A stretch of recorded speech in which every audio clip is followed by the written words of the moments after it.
The Golden Cage. The morning light filtered through the floor-to-ceiling windows of the Blackwood penthouse, casting long shadows across the marble floors. Olivia Winters sat at her antique desk, pen hovering above the charity gala invitation list. Her husband, Richard Blackwood, CEO of Blackwood Enterprises, had entrusted her with organizing what would be the social event of the season. As always, she would exceed expectations while burying her own dreams deeper. "Is the list finalized yet?"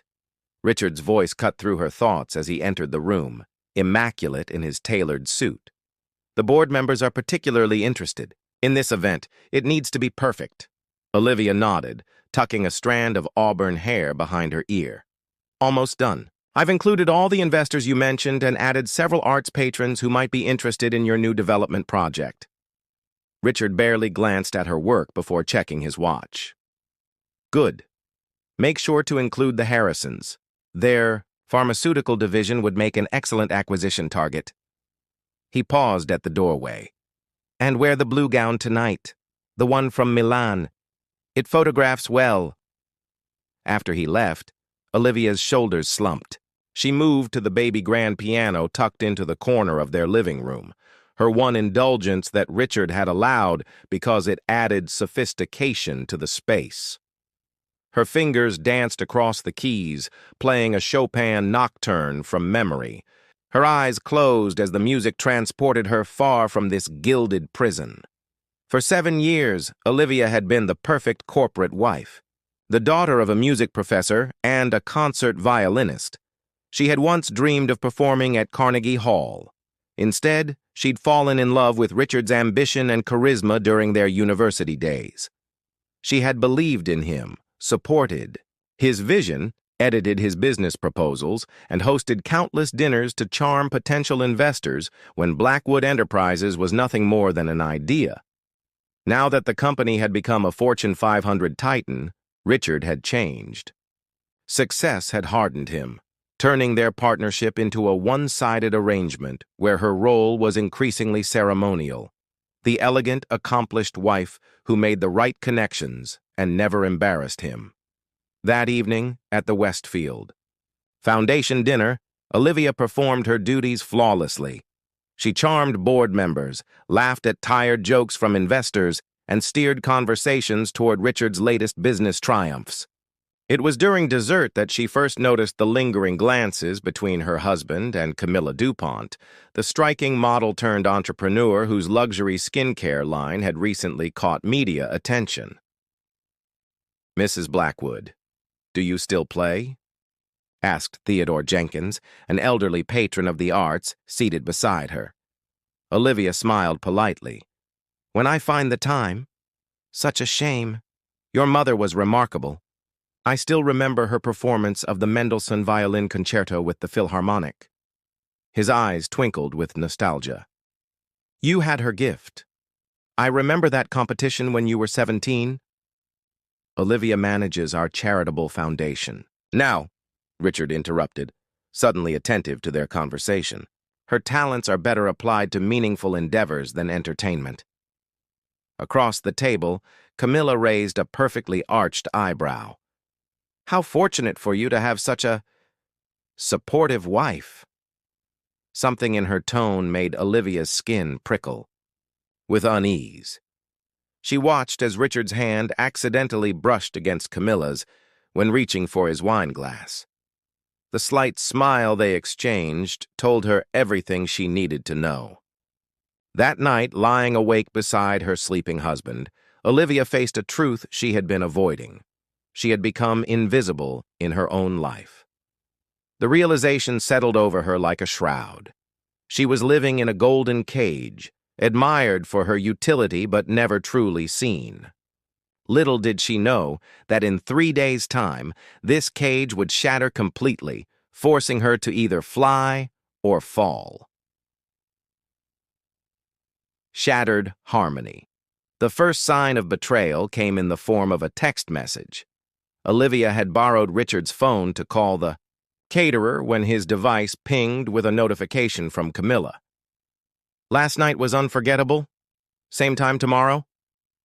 A cold wave washed over Olivia, but she took a deep breath and placed the phone down. Perhaps there was an innocent explanation, a business meeting, a collaboration for the charity foundation. But deep down, she recognized the intimate tone that business associates never used.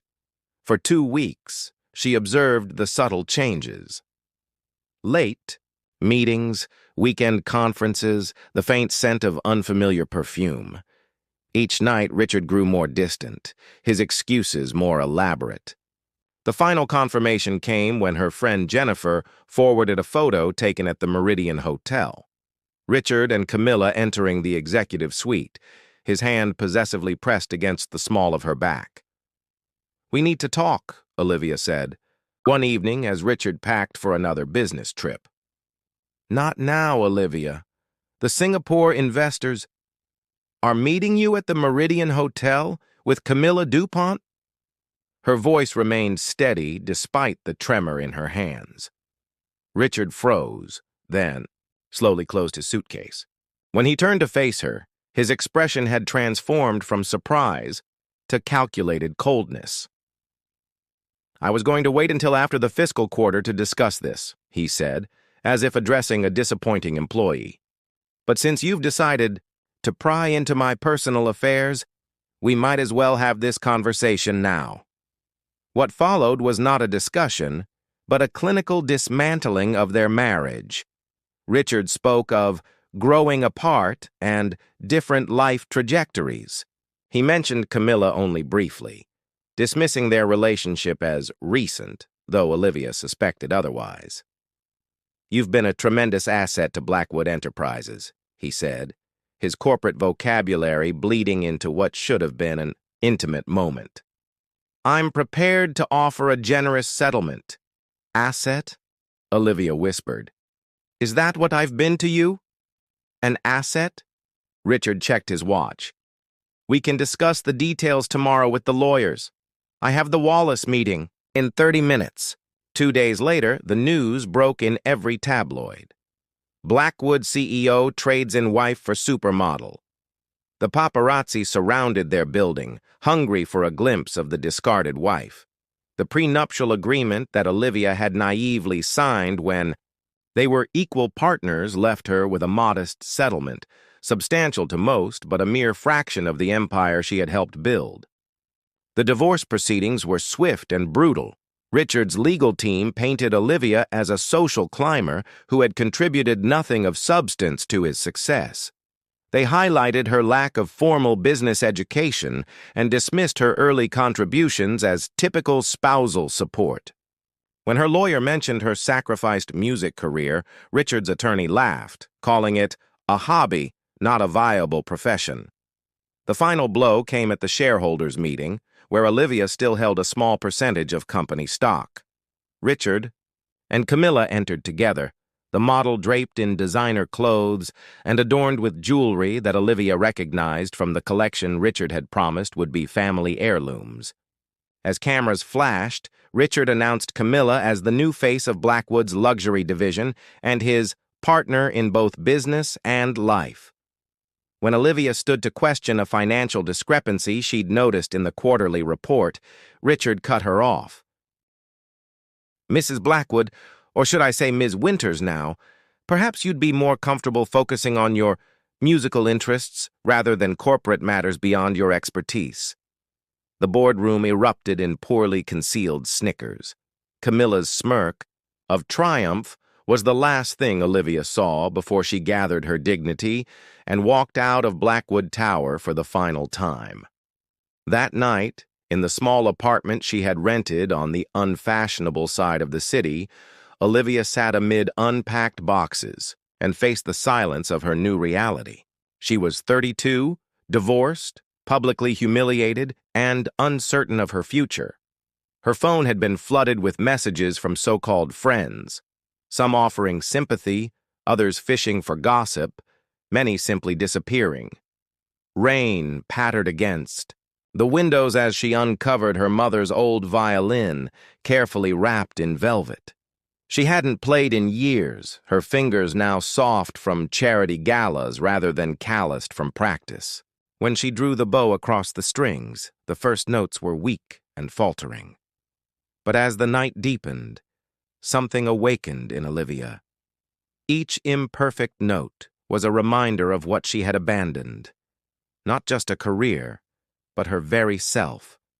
By dawn, her fingers were raw and bleeding, but the music had grown stronger, surer. In those painful hours, she made herself a promise. Richard Blackwood had taken her past, but he would not claim her future. The next morning, she made 3 phone calls. One to her mother's former music teacher, one to a lawyer specializing in non-disclosure agreement reviews, and one to a therapist. The path ahead would be difficult, but for the first time in years, it was truly hers. As she brewed her morning coffee, a text arrived from Richard. Final paperwork delivered today. Please sign promptly. Moving forward with Camilla announcement. Next week. Olivia looked at her bleeding fingertips, then at the violin resting on her kitchen table. She typed a simple reply. Moving forward indeed. Then she blocked his number and turned to the sheet music she had pulled from storage. Tchaikovsky's Violin Concerto in D major, her mother's favorite piece. The journey back to herself had begun. Crescendo of courage.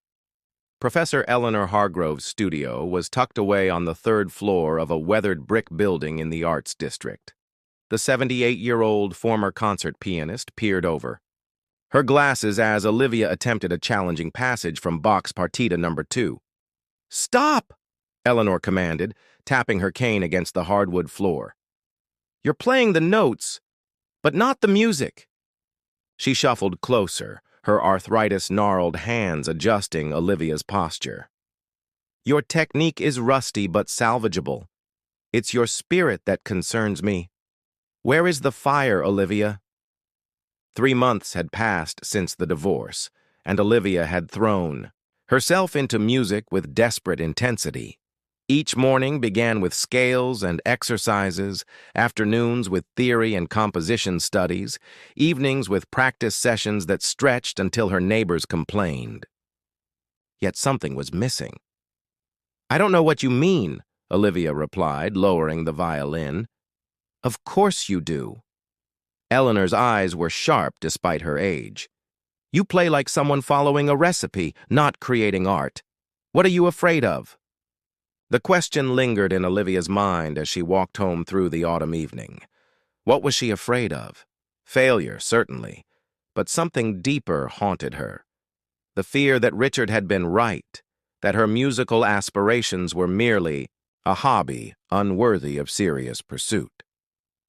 That night, a thick envelope arrived from her lawyer. Inside was evidence that Richard had begun transferring company assets months before their separation, a clear violation of their marriage contract. The lawyer had negotiated a significantly improved settlement, enough to provide Olivia with financial security for years. Attached was a note. "Thought you should know.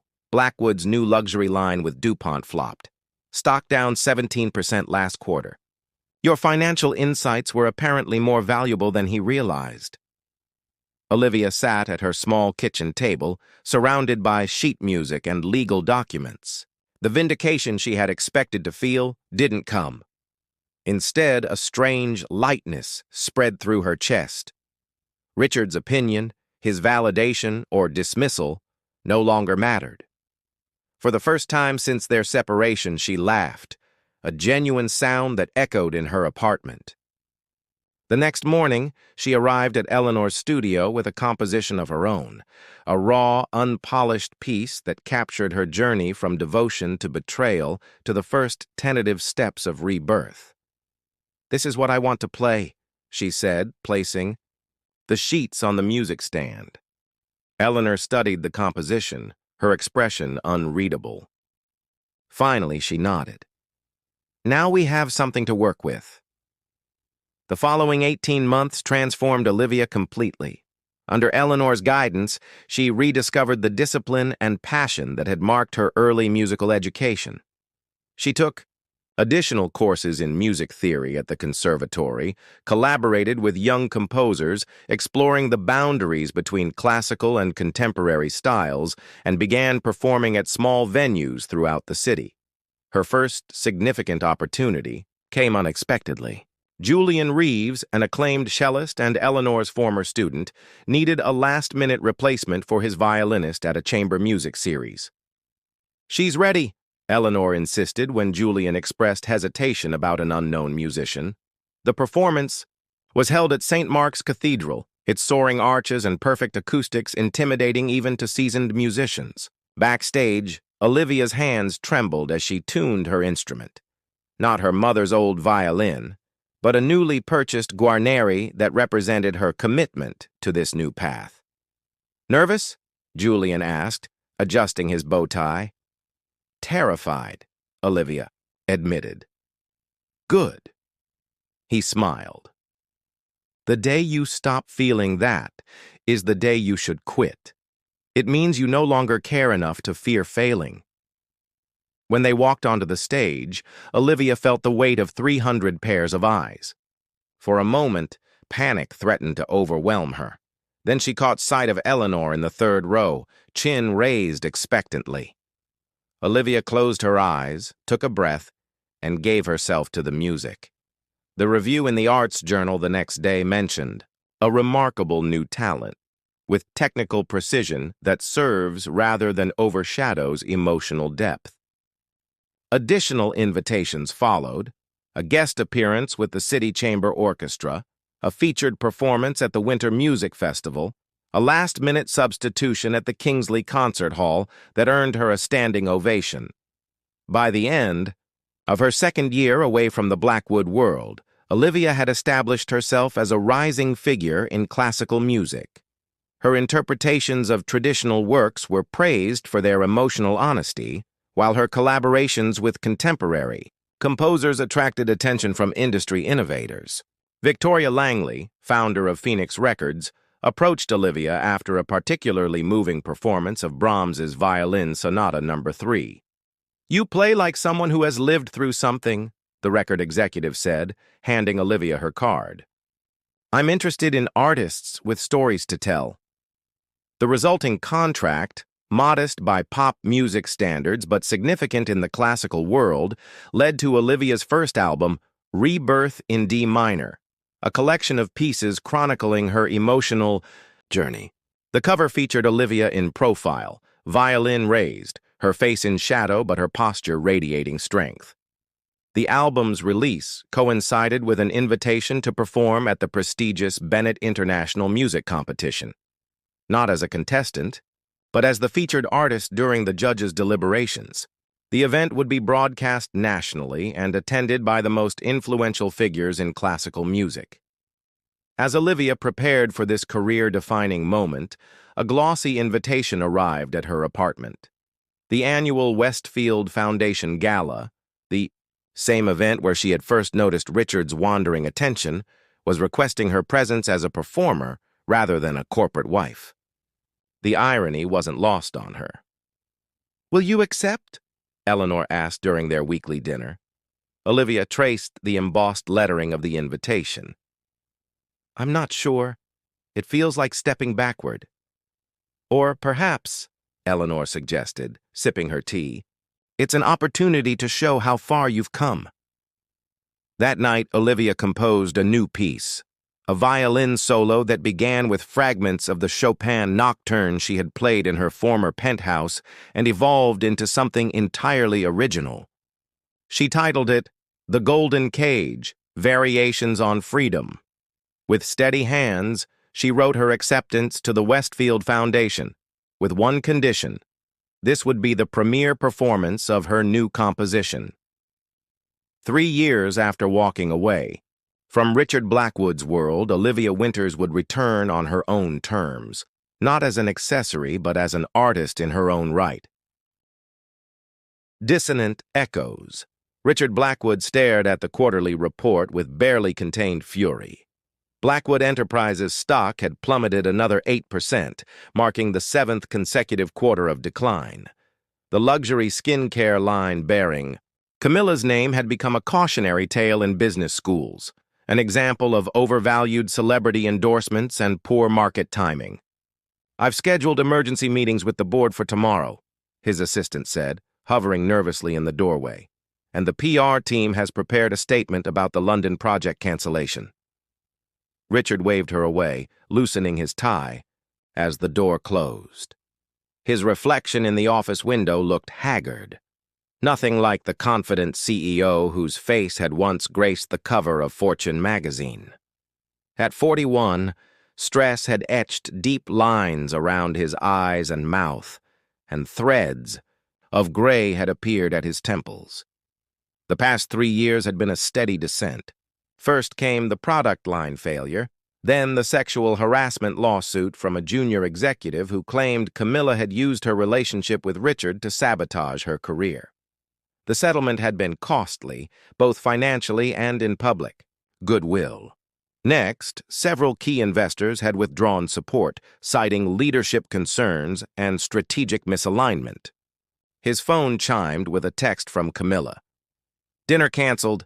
Shooting running late. Don't wait up." It was the third cancellation this week, and Richard suspected the shooting involved the Italian fashion photographer who had been pursuing her relentlessly.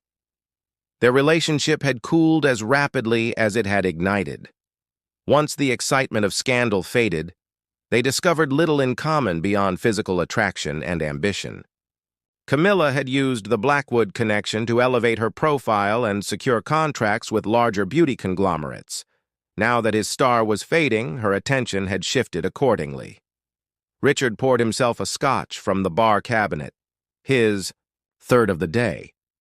As he sipped the amber liquid, his gaze fell on a small newspaper clipping his assistant had included with the morning briefing, thinking it might interest him.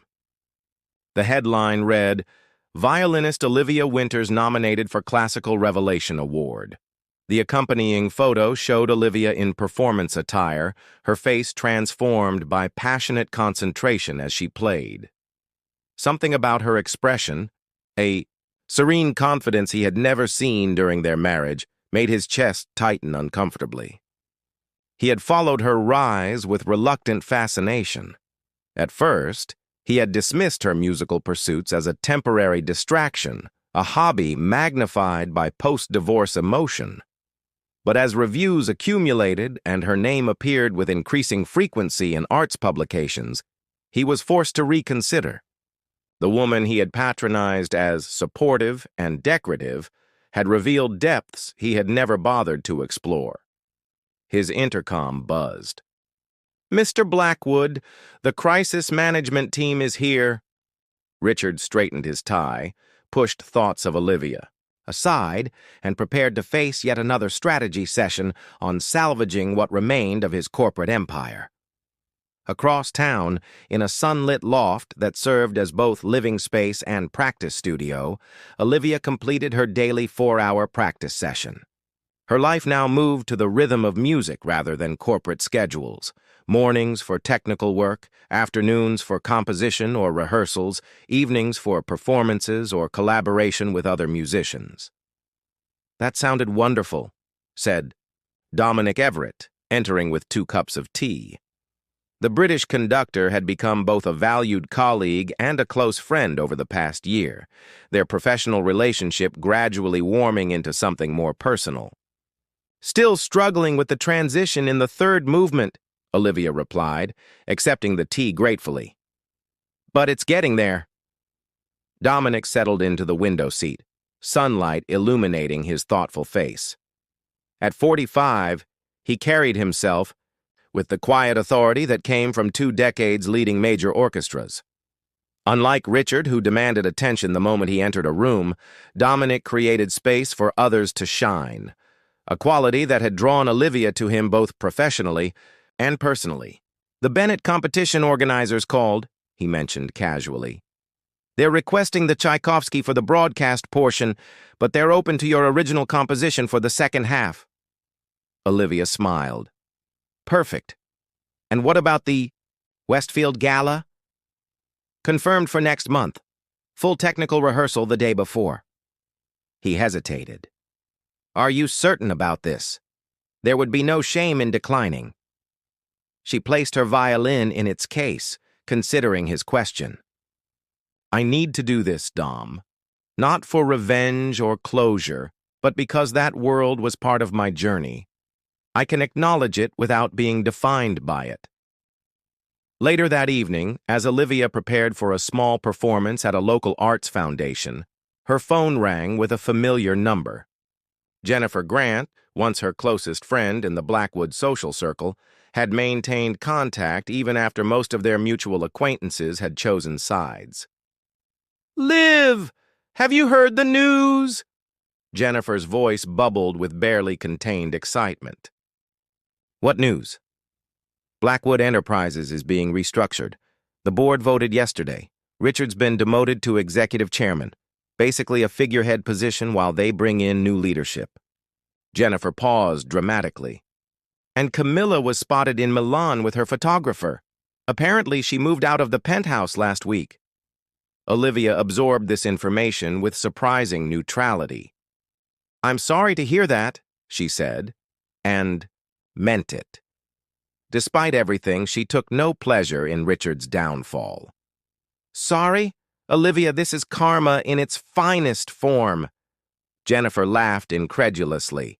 "The mighty Richard Blackwood, architect of his own destruction. And did I mention who's on the guest list for the Westfield Gala? Richard himself, in his new figurehead capacity. He has no idea you're performing." After ending the call, Olivia sat quietly at her dressing table. The woman reflected in the mirror bore little resemblance to the carefully groomed corporate wife of 3 years ago.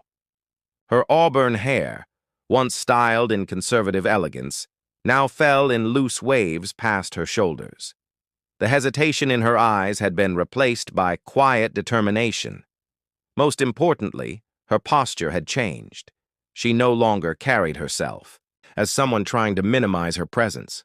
Dominic found her still sitting there, lost in thought. "Second thoughts?" he asked gently. Olivia shook her head. "No. Just realizing how completely one chapter of my life has ended." She turned to face him. "I spent so many years orbiting Richard's world, believing my value came from his recognition. Now the thought of him watching me perform feels irrelevant." Dominic smiled, offering his hand to help her up. "That, my dear, is the true sound of freedom." As they left for the evening's performance, Olivia's phone chimed with an email notification. The Bennett competition organizers had confirmed her as their headline performer, and Phoenix Records was proposing a second album, this time featuring her original compositions with orchestral accompaniment. Outside, the evening air hummed with possibility. In 3 weeks, she would return to the Westfield Foundation Gala, the site of her former humiliation. But this time, she would arrive not as Richard Blackwood's wife, but as Olivia Winters, the artist who had found her voice. Symphony of Triumph. The Westfield Foundation. Gala transformed the Grand Athenaeum into a wonderland of crystalline elegance. Ice sculptures glistened under strategic lighting, while white orchids cascaded from suspended platforms, creating the illusion of a frozen garden in bloom. The theme, Winter's Awakening, had been chosen months before Olivia's booking, a coincidence that now seemed prophetic. Backstage, technicians adjusted the final settings while Olivia warmed up in a private dressing room. Her performance gown, a midnight blue creation that shimmered with subtle silver accents when she moved, had been designed specifically for This Evening by Elise Montgomery, an up-and-coming fashion designer who had approached Olivia after her Bennett competition triumph. 10 minutes, Ms. Winters," the stage manager called through the door. Dominic entered, handsome in his tuxedo, carrying a small velvet box. "A token for tonight," he said, opening it to reveal a delicate silver hairpin shaped like a music note. "It belonged to my grandmother. She wore it for her debut at the Royal Albert Hall." As he carefully secured it in her hair, their eyes met in the mirror. No words were needed. The journey they had begun as colleagues and continued as partners was reflected in that silent exchange.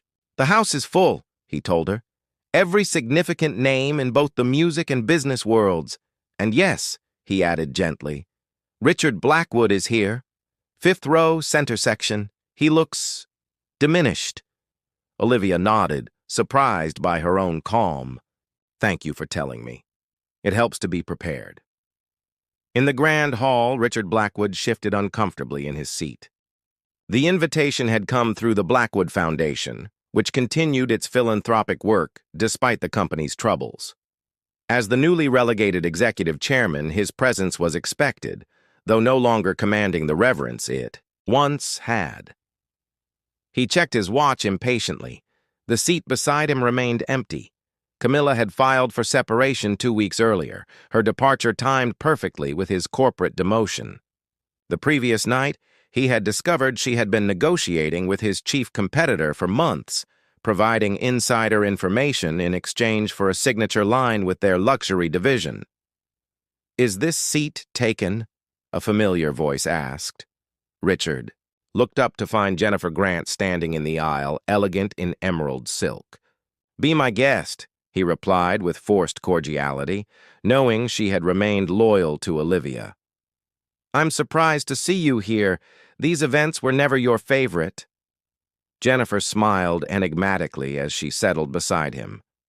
"I wouldn't miss tonight's performance for anything. The featured artist is extraordinary." Before Richard could inquire further, the lights dimmed. The foundation director approached the microphone, welcoming the distinguished guests and announcing substantial donations to arts education programs nationwide. "And now, it is my distinct privilege to introduce tonight's featured performer," the director continued. "A musician whose journey from promising young talent to acclaimed virtuoso has inspired audiences worldwide. Please welcome Olivia Winters." Richard froze as the name registered. Beside him, Jennifer watched his reaction with barely concealed satisfaction. The spotlight illuminated center stage as Olivia walked out, violin in hand. The audience applauded enthusiastically, many familiar with her recent successes, others simply responding to her commanding presence. In the 5th row, Richard Blackwood stared in stunned recognition. This poised, luminous woman bore little resemblance to the wife he had discarded. Her confidence was palpable, her elegance unforced. When she raised her violin and positioned it beneath her chin, the entire hall fell silent in anticipation. The first notes of "The Golden Cage," Variations on Freedom, floated through the perfect acoustics of the Athenaeum. Beginning with echoes of Chopin, fragments of the nocturne she had played in their penthouse, the piece evolved into a complex emotional narrative. The melody spoke of confinement and yearning, then shattered into chaotic discord before gradually rebuilding into something new and powerful. Richard recognized the story she was telling through her music, their story, transformed through her perspective. He had expected anger or bitterness, but instead found something more profound, authentic, emotional truth. As the composition reached its crescendo, he realized he was witnessing not just technical mastery, but genuine artistry. When the final note faded, the silence lasted 3 heartbeats before the audience erupted. People rose to their feet in spontaneous admiration, their applause thunderous. Olivia bowed gracefully, her eyes sweeping across the crowd. For a moment, brief but undeniable, her gaze met Richard's. There was no triumph in her expression, no petty satisfaction at their reversed positions. Instead, he saw something that struck him more deeply: complete indifference. In her eyes, he was neither villain nor victim, merely a figure from a past she had transcended. As the ovation continued, Dominic approached from stage left, presenting Olivia with a bouquet of white roses. The affection between them was evident as she accepted both the flowers and his arm, departing the stage together. The after-party buzzed with excitement. Cultural elites and business magnates alike sought introductions to Olivia, who moved through the crowd with natural grace, Dominic at her side. Her album producer announced a worldwide concert tour, while the director of the National Symphony Orchestra hinted at a potential artist-in-residence position. From a quiet corner, Richard observed the scene, nursing a single scotch. The irony wasn't lost on him. He had once considered Olivia's musical ambitions a frivolous distraction, yet here she stood at the center of a world he had never truly understood or appreciated. "Quite the reversal of fortune," Jennifer commented, appearing beside him. "Though I suspect Olivia would say it has nothing to do with fortune and everything to do with authenticity." Richard didn't respond immediately. "She's remarkable," he finally said. "She always was. I just failed to see it." Jennifer's expression softened slightly. "You know, Richard, that might be the first honest thing you've said in years." Across the room, a young journalist approached Olivia. "Ms. Winters, your rise has been meteoric since your divorce from Richard Blackwood. Many are calling tonight a moment of perfect revenge. How does it feel to have him watching from the audience while you command the stage?" Olivia considered the question carefully. "This isn't about revenge," she replied. "It's about reclamation of my passion, my voice, my authentic self. Success isn't measured by who's watching, but by whether you're being true to your own symphony." As the evening drew to a close, Olivia and Dominic prepared to depart for a private celebration with close friends and colleagues. At the grand entrance, a staff member approached. "Miss Winters, forgive the interruption. Mr. Blackwood asked me to deliver this." He handed her a small envelope. Inside was a handwritten note and a key. The key to the baby grand piano from their former penthouse. The note read simply, "The music was always yours. I was just fortunate enough to hear it for a while. Congratulations on finding your true stage." Olivia slipped the note into her evening purse and handed the key back to the staff member. "Please return this to Mr. Blackwood with my thanks, but I no longer need it. Tell him I wish him well in finding his own authentic voice." Outside, the spring night was alive with possibility. Dominic helped her into their waiting car, his hand warm against hers. "Where to now?" he asked, his question encompassing far more than their immediate destination. Olivia smiled, touching the silver music. Note in her hair.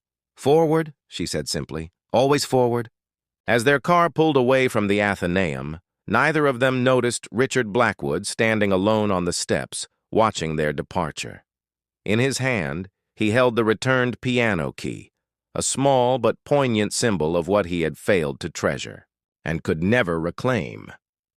Inside the car, Dominic presented Olivia with another surprise, an invitation to perform at the prestigious Salzburg Festival, an honor extended to only the most exceptional classical artists.